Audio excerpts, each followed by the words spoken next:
Hello and welcome. It is Eric Erickson here across the nation from Atlanta, Georgia. The phone number, 877-973-7425. Really glad to have you with me. I've got a friend of mine joining me here. Joe Biden has said we got to do something about high gas prices now. He wants to do everything. When they're not telling you to get a battery-powered car, they're saying they're trying to release from the Strategic Petroleum Reserve. They're trying to get petroleum companies to boost what they're pulling out of the ground, even if they're not expanding leases. But one of the bigger issues is natural gas.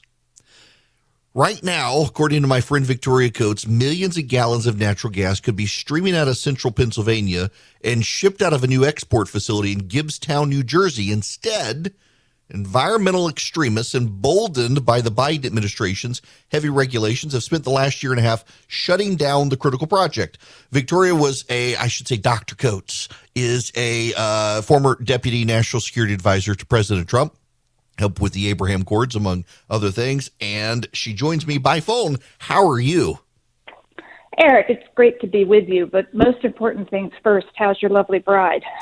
You know, she's doing fine. So for those of you who weren't here in the first hour, she kind of got waylaid by COVID, but she is rebounding. She's actually in the kitchen watching YouTube, which means she's recovering.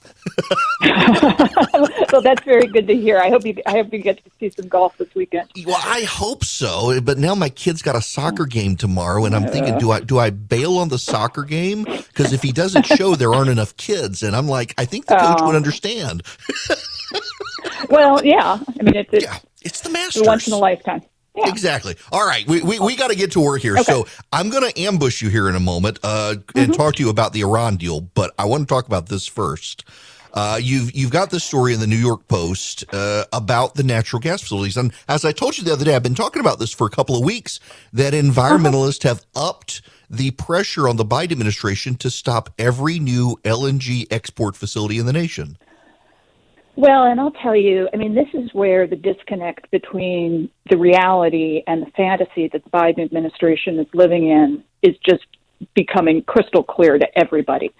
And, you know, the president keeps insisting that it's all the fault of big oil and, you know, that releases from the Strategic Petroleum Reserve are somehow going to magically fix the problem.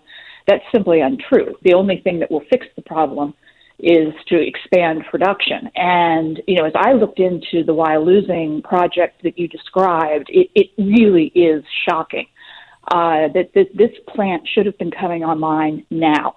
We literally could be surging gas into Europe across the Atlantic right this minute.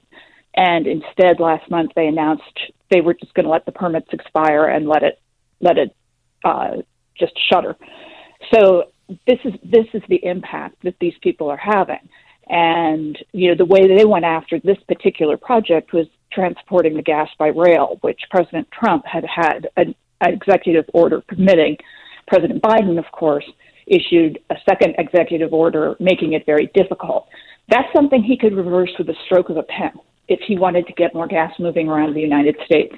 But you notice he's not actually doing that. Well, he's not, and I saw the Obama-appointed federal judge blocked the development of a Appalachian pipeline that could have also spread more gas outside of Appalachia around the country and gotten it to export facilities in the Gulf of Mexico. They just don't seem to really be serious about the issues facing us. I saw an article out, I think it was in The Hill this morning, that behind the scenes, the Democrats still believe that climate change is their biggest priority, even more so than containing Vladimir Putin. That's, again, such a disconnect. You can both be for a good, responsible climate policy and oppose Vladimir Putin. These things are not mutually exclusive. And, you know, Russia's one of the biggest polluters in the world. Russian natural gas emits 40% more emissions than nice, clean Pennsylvania natural gas. So you are actually contributing to the climate problem if you do not increase exports of U.S. natural gas. Now, listen, I feel like we keep mentioning Pennsylvania here. There may be some hometown bias there. I'm not going to talk about baseball right now, given what the Braves started out doing. But, I mean, we do have this around the country. And not only that, we've got the oil issue as well. Now, I know you were involved in the Trump White House as a Deputy National Security Advisor and also in the Middle East. And I want to spend a little bit of time, before we actually get to Iran, this situation where you guys were able to put together really a new dynamic for peace in the Middle East with the UAE, Saudi Arabia, Israel, and now those countries not only aren't returning Biden's phone calls, they're starting to look at China, including helping China build refineries. And I'd really like to get your take on that.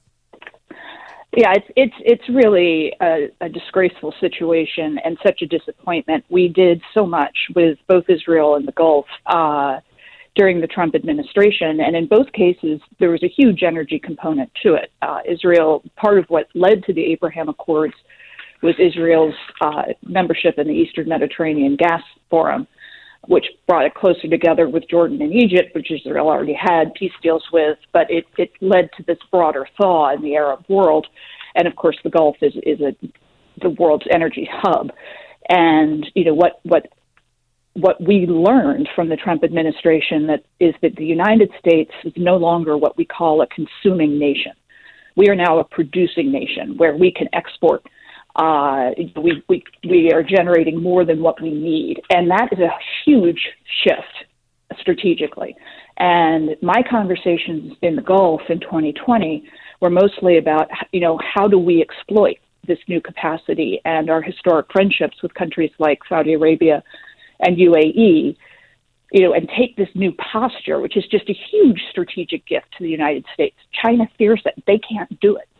And, you know, those conversations now are completely silent. And you have Biden completely misunderstanding this. You know, when he goes to Saudi Arabia and UAE and says, turn on the taps, you know, prices are too high, they say, well, where is your production? Because if they produce more, the prices will go down, they'll make less money, they'll do it if they feel like we are making a similar gesture, but then he depresses our production. And that's why they won't cooperate with us anymore. That makes a lot of sense. I hadn't heard it explained that way. And they've still got the situation there as well where, I mean, just for example, a few weeks ago, American forces outside Abu Dhabi intercepted potential rocket attacks from the Houthi in Yemen that Iran is funding. And you've got all these countries there who don't see us, not only don't see us backing them, but actually not really doing anything to help them against the Houthi. Yeah, and that's a pretty good segue into the Iran topic. You know, it's the attacks on Saudi critical energy infrastructure, the attacks on Abu Dhabi, you know, are all being aided, abetted, trained, equipped, paid for by the Islamic Republic of Iran. And that's why the Islamic Revolutionary Guard Corps, which is the core of Iran's military, has been designated as a foreign terrorist organization for their indiscriminate attacks on civilians and civilian infrastructure. And while, you know, the Biden administration will go crazy over, you know, something that happens in Gaza and berate our Israeli friends when they have to defend their own country against terrorists, when our friends in the Gulf get attacked by terrorists, they're very muted. And remember, they took the Houthi off the foreign terrorist organization list this time last year, and the Houthi have done nothing but engage in more terrorism. And it's deeply dangerous, and all the more reason we should be standing with our friends, not with our enemies. We should, and yet, so can you kind of explain, just from your vantage point, neither of us are psychiatrists, but we had the Obama administration seem desperate to get a deal with Iran, and now in comes the Biden administration, and they seem almost even more desperate to get even a bad deal with the Iranians for reasons I just can't seem to understand. It's disconnected from reality, and we've seen a whole bunch of Democrats, and particularly in the House, but there are some in the Senate as well, come out publicly against the proposed second Iran deal. And, you know, that means there is no political appetite. There is no constituency for this thing. And you could make the argument, and I think this is what the original Obama policy was based on, that preventing Iran from getting a nuclear weapon should be their prime directive as a way of sort of literally diffusing Iran and making them part of, what you'd call the community of civilized nations. Now, I don't think that's possible personally, but I think that's what motivated them. You can't make that argument now. We know that the Iranians continue to hold on to, preserve, archive plans for nuclear weapons all the time, all the while that the original deal was being negotiated. So that thing wasn't negotiated in good faith. We know that. They lied. Mm-hmm. They're lying again now. There's no way you can explain that away. And, they just are so committed to globalization and doing things by committee that they think this is going to work. Now, I want to play a clip real quick. General Milley was testifying before Congress, had this to say. Yeah, Senator, just for clarity, political appointees are different than me. I have to sign a document that requires me to give you... You're right, and I'm sorry, Mr. Secretary, I didn't mean you. I meant General Milley. So in my personal opinion, I believe the IRGC Quds Force to be a terrorist organization, and I do not support them being delisted from the Foreign Terrorist Organization. Thank you for your honesty. And this is something that apparently I've heard now from multiple people is something at play here. We could be taking the Revolutionary Guard off the terror list. I actually think General Milley, who I know pretty well, chose his words very carefully there, and I think we should be very cautious about what he said, Eric. He said IRGC Quds Force, not the IRGC. The Quds Force is the elite, and they are for sure terrorists, and they have been on the FTO list for a long time. The Quds Force has. That's what General Soleimani led. And what we did to take it another step was sanction the entire IRGC, and the Iranians hate this. You'll hear Secretary Blinken talk about how it's mostly a symbolic designation, so it doesn't really matter. This is a concession we can give. Well, then why do the Iranians insist on getting it lifted?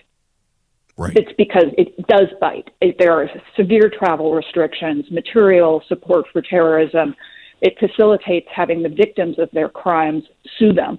So they hate it for good reason. Nobody wants to be on that list.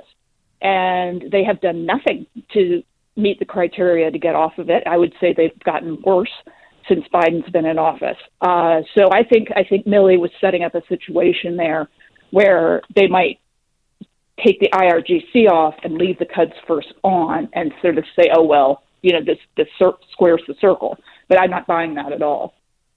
Gosh, is there anything that can be done? I know Manchin, I think, has come out and said he doesn't support any new deal, and they've got to go through Congress to a degree. But I'm kind of worried that this sounds more and more like a done deal. I think they're going to force it through, and the sort of compounding irony here is that they're relying on the Russians in Vienna to do these negotiations. Right. And so on the one hand, you're wringing your hands and refusing to help our Ukrainian friends because you're worried Vladimir Putin is going to use a nuclear weapon.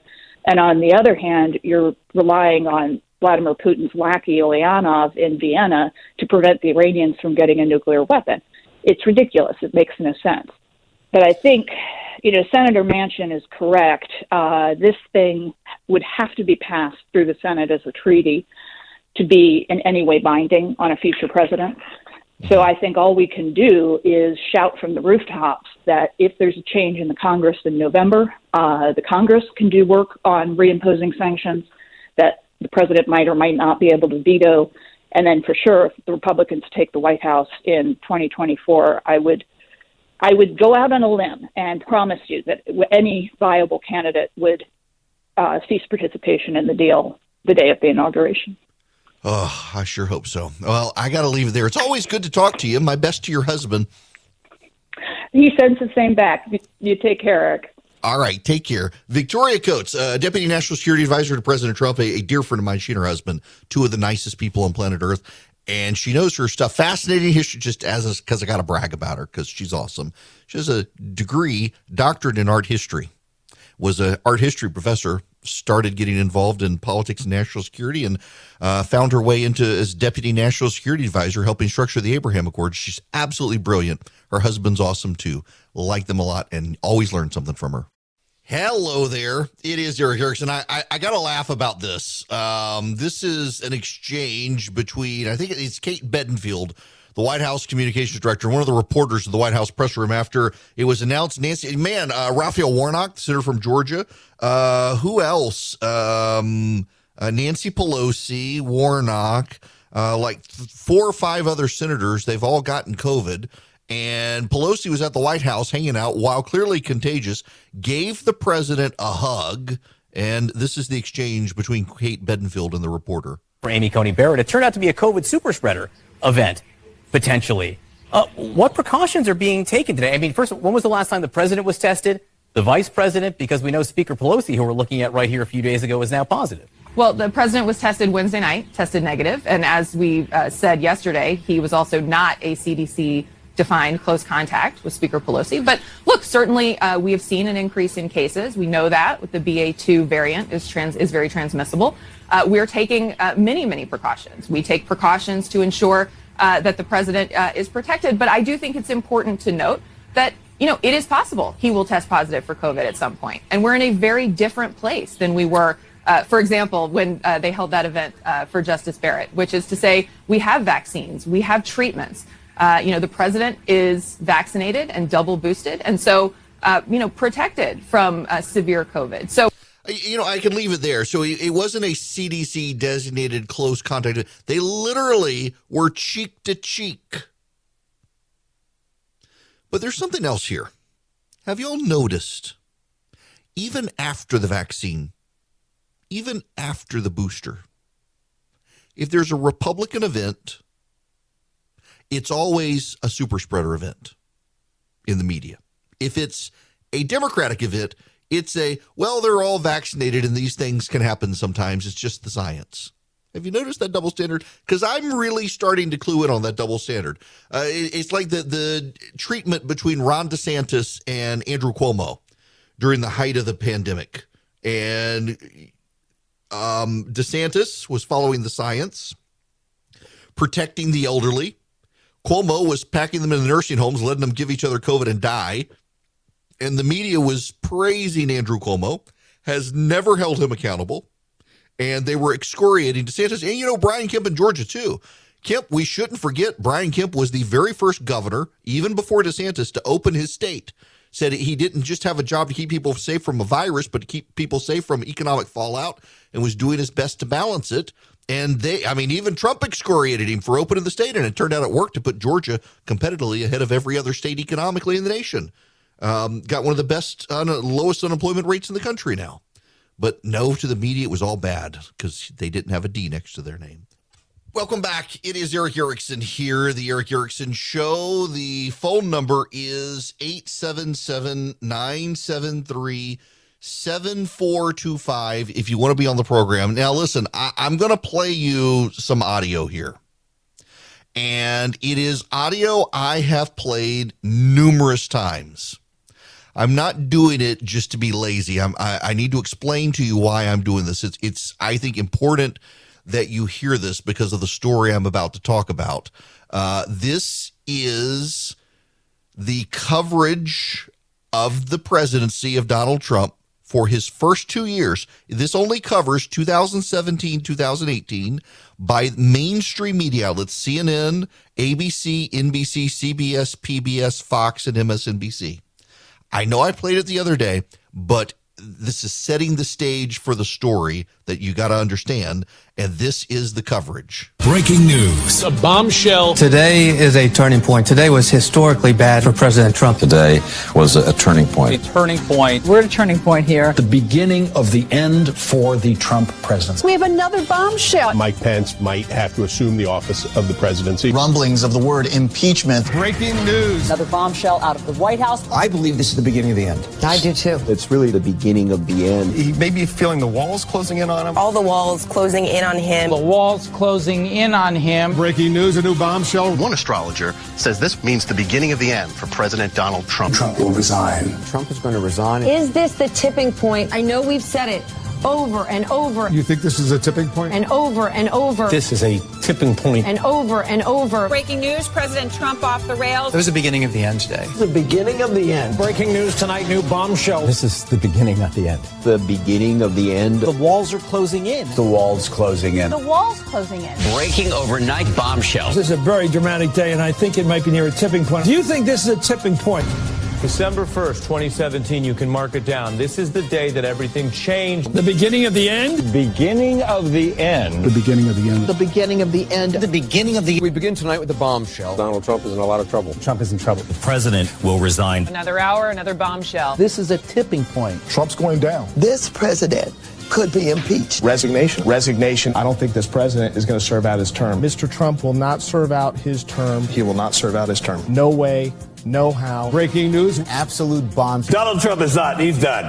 And it's over. It's over. The wall's closing in. The wall's closing in. This is going to be the Achilles heel. Breaking news tonight. I expect Trump to depart. This week will be the watershed week. Trump is in big trouble. Trump's in a lot of trouble. It's a sign of a terrified old man who feels the walls Closing in. The walls Are increasingly Closing in on him. Tonight, the walls are closing in. today changed everything. This is the beginning of the end. today, the biggest Tipping point for the Trump administration. What a historic day. The bombshells. He's underwater. He feels The wall's closing in. turning point. we may be at a tipping point. It's the beginning of The end. The beginning Of the end. Another bombshell. bombshell. Bombshell. Bombshell. Bombshell. Bombshell. Bombshell. This is a bombshell. It is. That was 2 years, 2017, January of 2017 to December of 2018. Forever, the left, through the press, is expected to get Donald Trump.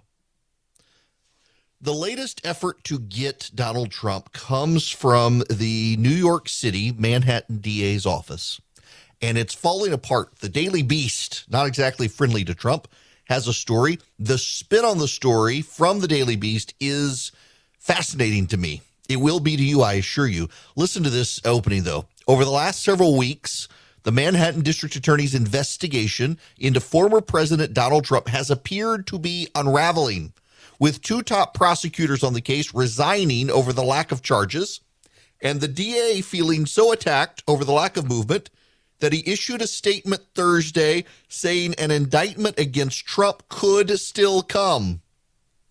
Investigations are not linear, DA Alvin Bragg Jr. told CNN, so we are following the leads in front of us, and that's what we're doing. But inside the DA's office, the inertia and frustration over Trump potentially avoiding culpability looks worse than ever before. Yet another prosecutor appears to have pulled back from the case, according to knowledgeable sources, who say it could be further proof of the probe's failure. And sources now seem to think Trump dodging an indictment is inevitable. Solomon Shinerock, a lead investigator who helped drive much of the intensive 4-year effort, is no longer as actively involved in the case, according to 3 people with knowledge of the matter who spoke on condition of anonymity. In recent weeks, Shinerock's pullback from the team investigating Trump has been conspicuous enough to frustrate some who have been on the prosecutor's side, and has been noticeable enough to quietly delight lawyers working on the ex-president's and Trump administration's end. Another person who's familiar with the situation described the current state of the team, which has been investigating Trump, as gutted and a shell of its former self. Among the frustrated is Shinerock, according to a source familiar with the matter. Shinerock has predictably refrained from comment, but he is apparently still employed in the DA's office and frustrated by the direction of the case.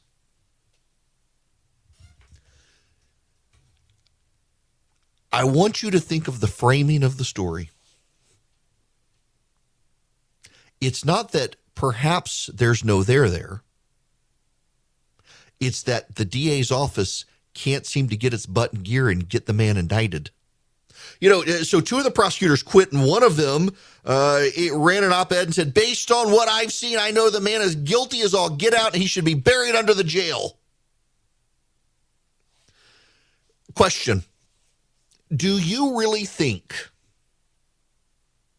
in the city of New York, where a Democrat against Trump gets 80 to 90% of the vote, that the district attorney is on Trump's side?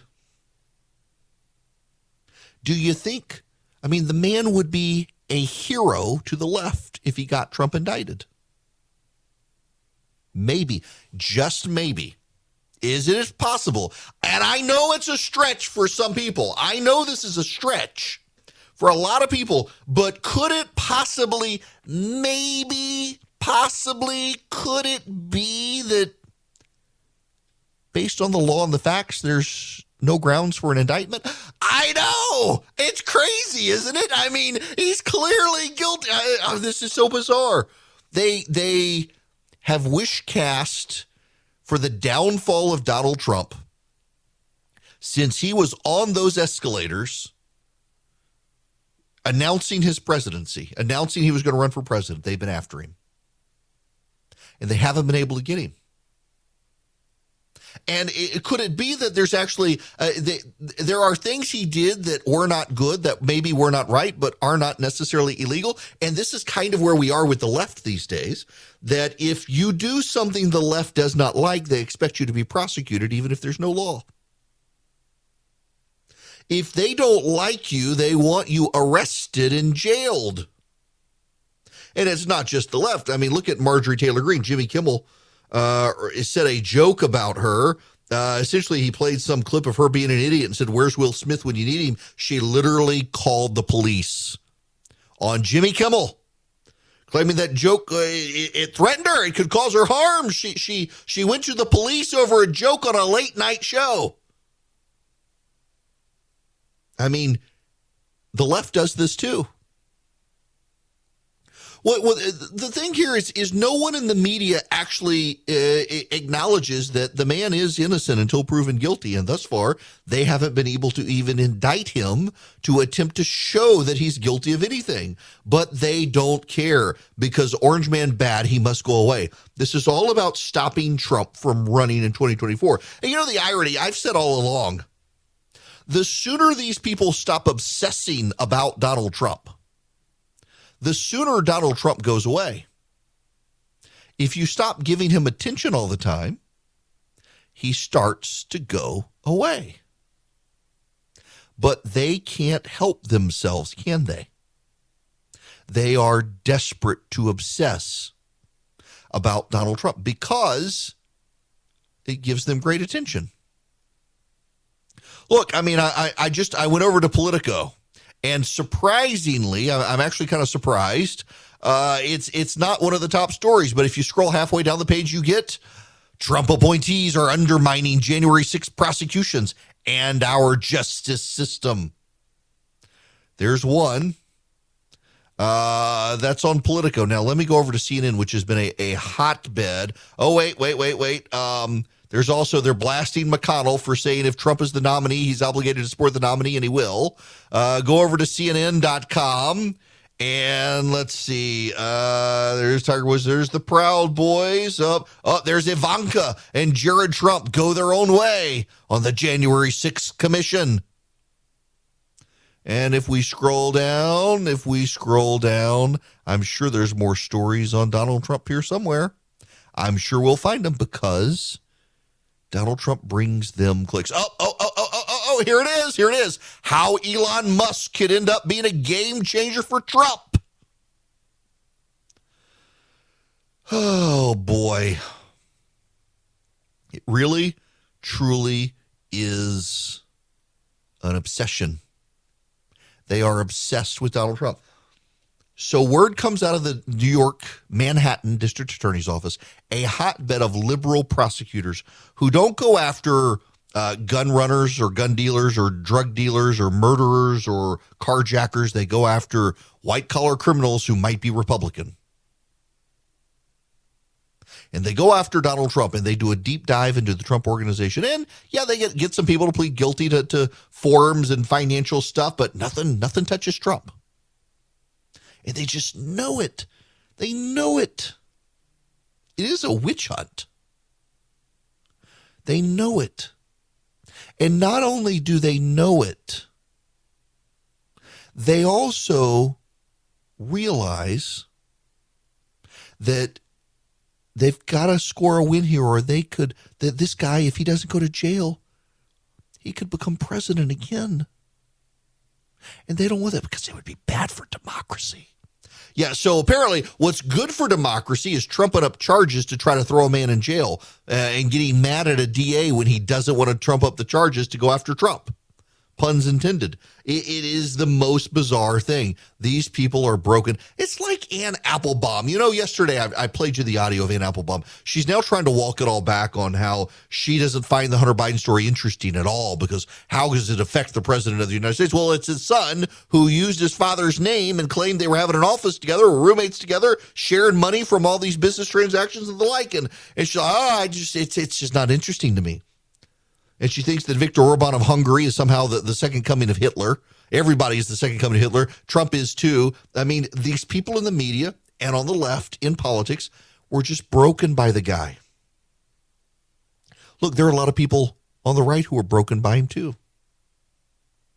I have a lot of friends who used to get along together, go to the same events together, be at the same meetings together, who can't stand to be in the same room together because they've broken over a single person and their views on that single person. Some of them get mad at me for not supporting him in 2016, and the others get mad at me for supporting him in 2020. People have made so much about politics. They have made so much about it on the left and the right. It has corrupted their souls. They can't be happy if they don't get their way in politics.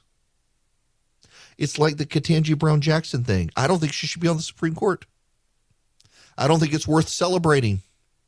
But I understand some view it as a historic milestone worthy of celebration. I disagree, but I get it. I can appreciate the fact, without celebrating it, that she is the first black woman to be on the United States Supreme Court. And historically, that shows progress in this country, even though I think she's got an abhorrent judicial philosophy. I can appreciate it without celebrating it. But when you say that, I've got a buddy of mine who works for a Christian organization who's getting attacked for saying he appreciated the historic significance. Oh, why are you celebrating her? He's not. He appreciates the significance. Appreciation does not mean celebration. But yet people are excoriating him. The heckler's veto on your word choices. And so many of the heckler's vetoes on word choices these days are because you're supposed to be in a tribe and that tribe's got to bully you into being silent or saying certain things in certain ways, and you can't deviate from the script. And the prosecutors, the Manhattan District Attorney's Office, were supposed to prosecute Donald Trump and throw him under the jail. And they can't find a way to do it. And so now they are the bad guys, because they betrayed their tribe. You know what else can betray you? The stinky smells in your house. My gosh, you leave something in the trash can. You like raw chicken in the trash can, and it starts to stink up the whole house, and you can't get rid of the smell. The Eden Pure Thunderstorm can. It eliminates odors. It does a very good job of it. The other day, a buddy of mine had cigar smoke smell in his truck, and I just fired up the Eden Pure Thunderstorm, used a USB cable, and plugged it into his car and eliminated the odors. You can do it too. You can eliminate the odors in your RV, your camper, your upstairs, your downstairs. In fact, you can get 3 Eden Pure Thunderstorms for less than $200 right now by going to EdenPureDeals.com and put in my name, Eric Erickson. Actually, you put in my discount code ERIC3, ERICK3. In fact, if you go to EdenPureDeals.com right now, on the very front page, you'll see the discount code box. And you put in ERIC3, ERICK3. And guess what? You save $200. You get all 3 of them for less than $200, and you get free shipping. It doesn't just eliminate odors either. It also gets rid of the dust, the mildew, the mold floating in the air. It's an air purifier. It's filterless. You just wipe it out on occasion, and it works. It does what it says it's going to do in a very small package. It's highly portable. EdenPureDeals.com. The discount code is ERIC3. The phone lines are open, as the voice says. Y'all can make Charlie earn his keep this afternoon. The phone number is 877-973-7425. I appreciate the text messages from people imploring me to go to the Masters. I would like to. If I can, I will. But, parental obligations do come first. We will see. When we come back, I got to talk to you about that. Yesterday, man, this was one of those. So we've started a file. When I say stuff I know is going to be prophetic, so that I can then play it later and say, see, I told you people this was going to happen. And I didn't do it yesterday. Yesterday I was talking about all the hope that kills you. Did an entire monologue on how all of a sudden you've got these Democrats coming out and saying, it's really not that bad. Things can really change. Who cares what the polls say? It's okay. And I said that the next thing they're going to do, and it was my buddy Mike Krimpaski, and I gave him credit yesterday. The next thing they were going to do is they were going to start running stories about, the Democrats have a great ground game. They got a great ground game. They got a good grassroots game. They're going to get their voters out. They're going to mobilize. My gosh, less than 24 hours after I even said that, here we are. They're already doing it. The Politico has an entire story on this. I happen to know something about what they're talking about, and they're kind of missing the big picture on it. And I want to spend a little time on that. And also, there's a new book out by Jonathan Martin at the New York Times, and some of the insider scoops that he's got in this. For example, Nancy Pelosi privately blamed the progressives for their losses in 2020. Nancy Pelosi actually blamed Rashida Tlaib, Ilhan Omar, and AOC for Democratic losses, and said it was because we got a bunch of new immigrants in this country who are voters, and the progressives scared them with their flippant talk about socialism and abortion when these are people of deep faith, and they fled socialism and they don't want to bring it here, and it was their fault. She actually said it in private. I do have to say, as much as I don't like Nancy Pelosi, and my gosh, we are on polar opposite sides of each other, she actually is a savvy political operator who's been around a long time, and I would be surprised if she didn't recognize what was going on. But what's so interesting to me is she recognized all of that, and yet has been gung-ho on the progressive side in Congress this year, which to me makes me think she knows they're going to lose, so you might as well go for broke now, as opposed to she thinks that's the path to win. The regular season is heating up. New stars are emerging, and that means more opportunities to win up to 25 times your cash on Prize Picks, the most exciting way to play daily fantasy sports. Just select 2 or more players, pick more or less on their projection on a wide variety of stats, and place your entry. It's that easy. Let it fly to turn $10 into $250 with just a few taps. Easy gameplay, quick withdrawals, and injury insurance on your picks are what make Prize Picks the #1 daily fantasy sports app. Watch your favorite players and get paid doing it this basketball season. See your entries make progress during the game, or make new entries for the second half and the fourth quarter. 3-pointers, assists, rebounds, and everything in between are yours for the taking. Join the Prize Picks community of more than 7 million players who have already signed up. Right now, Prize Picks will match your first deposit of up to $100. Just download the Prize Picks app and use code GET100. That's code GET100 on Prize Picks for a first deposit match of up to $100. Prize Picks. Pick more, pick less. It's that easy.